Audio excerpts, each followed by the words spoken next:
കാരണം ഇടതുപക്ഷത്തെ രക്ഷിക്കാൻ സാമ്രാജ്യത്വത്തിനും ഫാസിസത്തിനെതിരെ പോരാടാനായിട്ട് വിജയൻ സഖാവുണ്ട്, പിന്നെ മദനി സഖാവുണ്ട്. ഈ രണ്ട് സഖാക്കളിപ്പോൾ നമ്മളെപ്പോലുള്ള ആളുകളുടെ ആവശ്യമില്ല.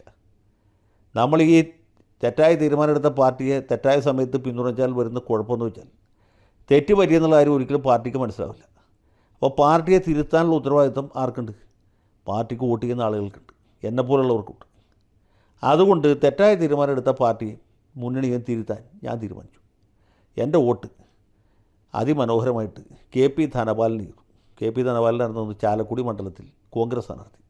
കെ പി ധനപാലനൊരു യോഗ്യനാണ്, ഒരു മര്യാദക്കാരനാണ്, പിന്നെ ആലുവ UC കോളേജിൽ പൂർവ്വ വിദ്യാർത്ഥിയുമാണ്. നമ്മളൊരു വോട്ട് കൊടുത്താലും തെറ്റില്ല, ഒരു യോഗ്യനാണ്. അല്ലെങ്കിൽ ഞാൻ വല്ല ബോൾഷെവിക് പാർട്ടിക്കോ CPI ML റെഡ് ഫ്ലാഗിനുമാണ് ചെയ്യേണ്ടിയിരുന്നത്, അല്ലെങ്കിൽ SUCIക്ക് ചെയ്യാം. അവർക്കൊന്നും ചെയ്യാതെ കോൺഗ്രസ്സിന് ചെയ്തതെന്ന് വെച്ചാൽ രണ്ട് പ്രശ്നമുണ്ട്. ഒന്ന്, ഒരു കാരണവശാലും ഇടതുപക്ഷ സ്ഥാനാർത്ഥി ജയിക്കാൻ പാടില്ല എന്നുള്ളത്. രണ്ടാമത്, കെ പി ധനപാലൻ ഒരു യോഗ്യനാണ് എന്നുള്ളത്.